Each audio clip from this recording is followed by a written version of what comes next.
Davis roamed the glacial tills of the Montana Highline as a boy, he hadn't yet realized that he was walking in the footsteps of the very first Montanans who lived there over 13,000 years ago. But he would become a renowned Montana archaeologist and take it upon himself to embark upon his search for the first Montanans.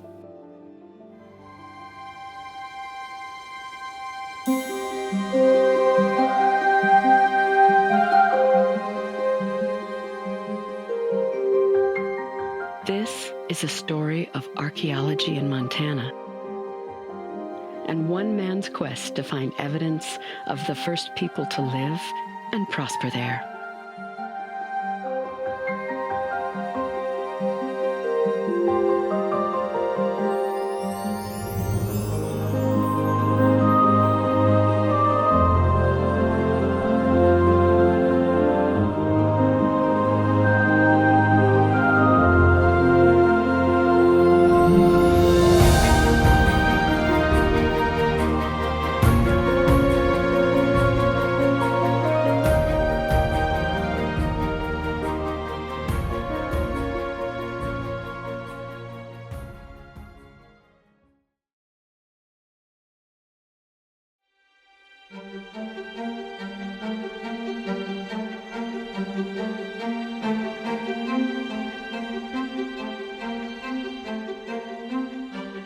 Thomas Jefferson had much to think about in 1803 as he prepared to send Meriwether Lewis and William Clark to explore the vast, uncharted Louisiana Purchase. The logistics were daunting. The Indians were unpredictable, and if that wasn't enough, the expedition could encounter the American Incognitum. This was the name given to a fabled beast imagined only because of a massive molar unearthed in upstate New York in 1705. Jefferson was obsessed with 7-foot tusks and molars the size of a man's fist that he displayed along with Native American artifacts in his museum-like entrance at Monticello. He entertained the possibility that a giant carnivorous clawed animal, entirely unknown to science, as he described it, still existed in the remote American West. French naturalist Georges de Buffon had recently written an essay titled Theory of American Degeneracy. Count de Buffon contended that European megafauna were larger and more intimidating than American species, and Native Americans were inferior to indigenous Europeans. Jefferson was offended. What better way to one-up the haughty Frenchman than to find the American Incognitum still living in North America? Actually, the oversized fossils he had collected were from the American mastodon that had existed in northeastern American forests during the Ice Age. So Jefferson asked Lewis and Clark to keep an eye out for the mythical American monster as they explored the untamed land west of the Mississippi. As the voyagers made their way, day by day, they never found the beasts of Jefferson's desire, but they made the very first archaeological observations in Montana. In their journals, they wrote of stick and bark lodges along the Missouri River, ceremonial structures with painted buffalo skulls, petroglyphs on Pompey's pillar on the Yellowstone, and a recent buffalo jump with over 100 rotting carcasses. Other than these incidental observations, nothing was known about the deep human past in Montana.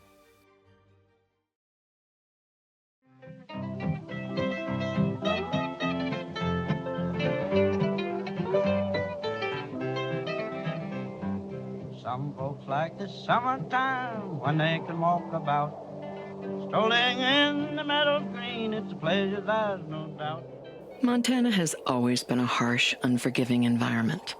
Yet humans have lived there since the end of the Ice Age, 13,000 years ago, maybe longer. This is a story of archaeology in Montana, and one man's quest to find evidence of the first people to live and prosper there. Les Davis was a wild kid of the Montana prairie. He was born in Shelby in 1935 on the windswept, brittle plains of the Montana Highline, hugging the southern Canadian border. He was raised in a tar paper shack in the Kevin sunburst oil fields. His best friends, he said, were scarce library books and secondhand comics. He later wrote, "I was drawn to rattlesnakes, badgers, coyotes, pronghorn antelope, white-tailed jackrabbits, prairie gophers, swift foxes, bobcats, and mule deer on salt flats, with sagebrush and cactus margins, and in wild rimrock country.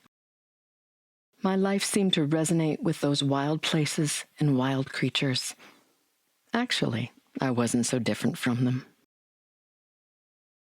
Davis would become a renowned Montana archaeologist. He had a wry sense of humor and a gregarious personality. Like Indiana Jones, for nearly 50 years, he explored the far reaches of the vast Montana landscape, searching for deeply buried, well-hidden clues to its prehistoric inhabitants. Now she's up in heaven, she's with an angel band. Someday I'll go and meet her in that happy land.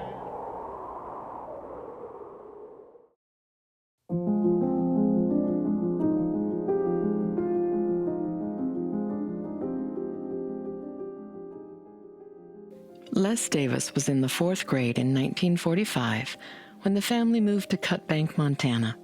He worked on his grandfather's dryland wheat farm on the Mariah Slope, operating heavy machinery over the gravelly glacial terrain.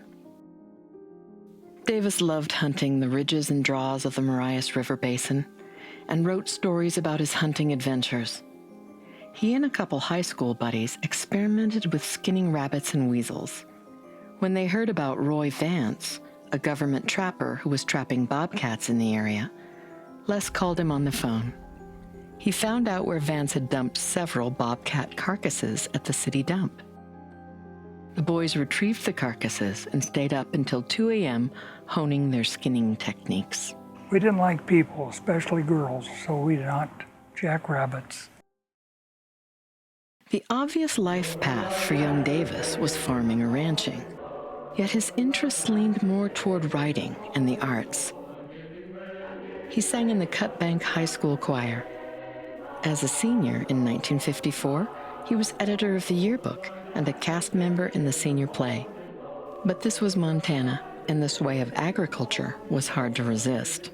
It came time to go to college, and that was the first year that they had a counselor, vocational counselor. And I remember my contact with him was very short. "Well, what are you going to do, Les?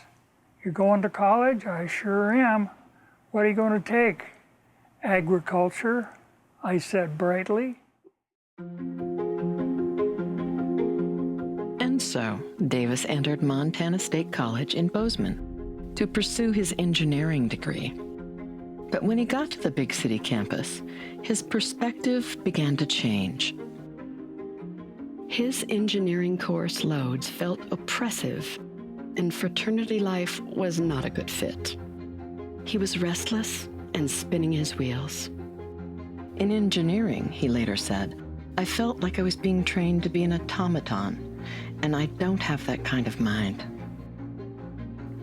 When Davis took the English for Engineers class, his professor was a quirky iconoclast named J. Verne Dusenberry. Dusenberry grew up in Bozeman and became a high school English and drama teacher in small schools across Montana. He easily related to Native Americans and was adopted by a Pend d'Oreille chief at the age of 31 and given the name Many Grizzly Bears. Dusenberry joined the Department of English at Montana State College in 1947. Unfortunately, he was derided by some of his peers for his close kinship with Native Americans.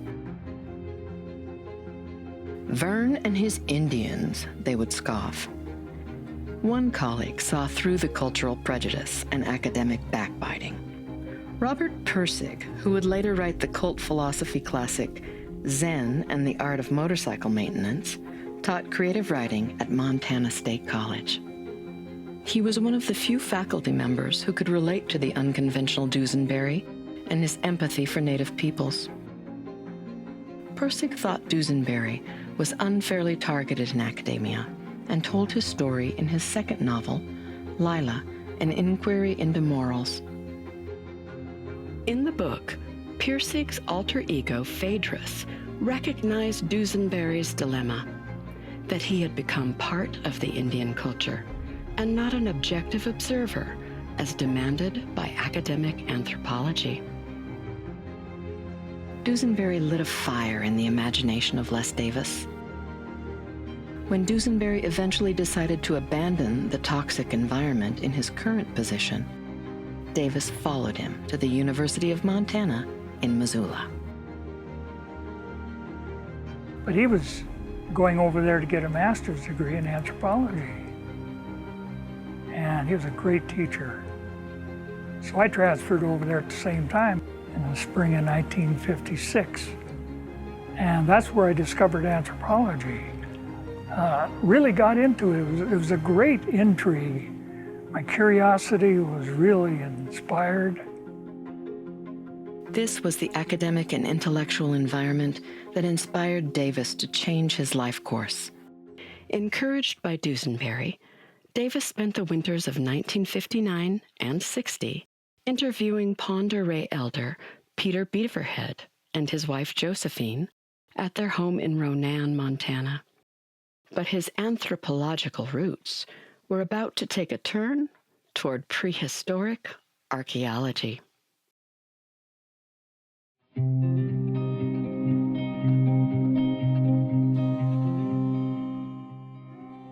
In the winter of 1962, Havre resident Paul English asked Verne Dusenberry to help with the formation of a local amateur archaeological society as a chapter of the Montana Archaeological Society. Dusenberry had taken a position counseling troubled and underserved Native American students at the Northern Montana College and was eager to help organize the group. Soon, the Milk River Archaeological Society had its first meeting, and some attendees who had expected to discover places to dig arrowheads were, no doubt, disappointed. They quickly realized that the organization was all about a professional approach to amateur archaeology. A young Ann Johnson, future Yellowstone National Park chief archaeologist, fell into the Milk River Society by chance. Across the street from my grandmother's house was a family, the Stalkups, and there was a girl who was a couple years younger than my cousin. And so they were not close friends, we're friends. And it was an easy thing for me to go across the street because I was in between in age. And it turns out that this girl had a father whose name was Emmett Stalkup, and he was interested in everything. I mean, in the stars and in fossils and everything, and it just lit my fire. With palpable excitement, the group gathered all the literature and equipment they could find and set up a lab and research library in Emmett Stalkup's basement. That spring, Dusenberry transferred back to Montana State College in Bozeman, and Les Davis moved his young family to Havre to fill Dusenberry's spot counseling Native American youth at Northern Montana College. Dusenberry introduced Davis to Emmett Stalkup. Stalkup, like Davis, was a lightning rod for interest in the prehistory of Montana. Eventually made my way to Havre, Northern Montana College, and there I met a really hungry bunch of people who had created the Milk River Archaeological Society. And so here was I, the expert, came into town. Had never done any archaeology up there. Anyway, we just took off weekends, every hour we could steal, and excavated and recorded and mapped and talked and all the wonderful things that archaeologists do, even as they're getting work done. Now residing in his new position at Northern Montana College, the motivated young scholar Davis became the guiding influence for the Milk River Archaeological Society. Davis and Stalkop became great friends and co-authored several important early monographs. Stalkop later described Davis as a man full of fire and vinegar with a great head of hair. There was an announcement in a local newspaper about a group that was being formed of persons interested in the local archaeology. And so I read that, followed up by going to their first meetings. As a wide-eyed, enthusiastic teenager in 1960, John Brumley wandered the hummocky glacial tills of the Montana Highline. When the train had gone through, the Great Northern had bulldozed a track west of Havre, cutting into the bank, and when they cut into the bank, they encountered these buffalo bones. So John went out looking at this, and lo and behold, he found a big buffalo jump complex of the drive lines and the camp and the stratified kill site, just basically within the city limits of Havre.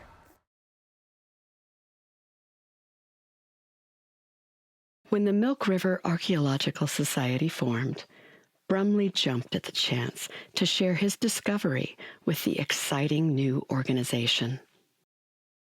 In the early years of the society, they developed an exhibit for the Museum of the Plains Indian in Browning, Montana, and began excavation at Brumley's new bison kill discovery. A great concern of the fledgling society was the frenzied arrowhead collecting and pot hunting occurring across the state. In fact, the first name they gave to Brumley's bison kill site was Too Close for Comfort because of the proximity to the town of Havre. Later, Les Davis suggested a more appropriate name, Wakpachugan, translated as Little River, the Assiniboine name for Milk River. In 1964, the Milk River Society excavated the Keister site, an extensively vandalized bison kill in the Missouri Breaks. The corner-notched Pelican Lake points found at the site represent a culture of atlatl-wielding hunter-gatherers. They were some of the first to heavily utilize mass kill strategies like bison jumps. They created elaborate drive lines to direct bison off a cliff or into an impoundment where they could be killed and butchered. These Northern Plains people thrived from 3,500 to 1,600 years ago by repeatedly using the same strategic methods to hunt herds of bison and sometimes antelope. Ann Johnson was cutting her archaeological teeth at the Keister site.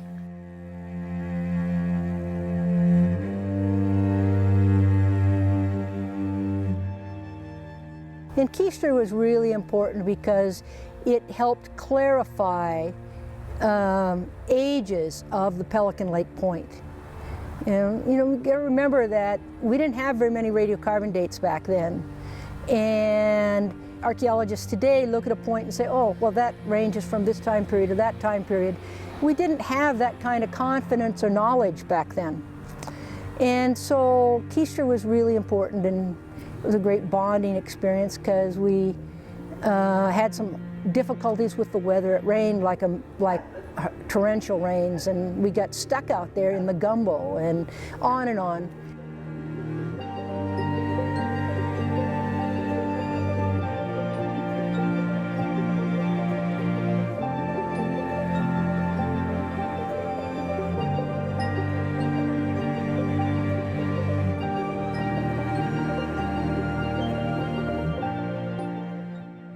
Davis and Stalkop published the Keister and Wakpachugan sites in early issues of Archaeology in Montana, the Journal of the Montana Archaeological Society. Davis's journey through Montana time would take him from the end of the Ice Age, over 15,000 years ago, all the way to the time of late prehistoric Plains Indians. One of Davis's early studies was of the first bow and arrow people on the northern plains, the Avonlea culture, named after a site in Avonlea, Saskatchewan. The culture first appears around 100 AD.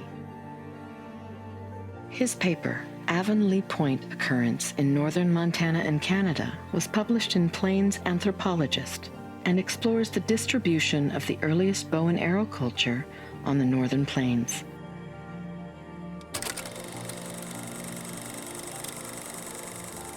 Davis had taken to filming his excavations with an 8mm film camera, and he produced his first film, Plains Archaeology and the Amateur.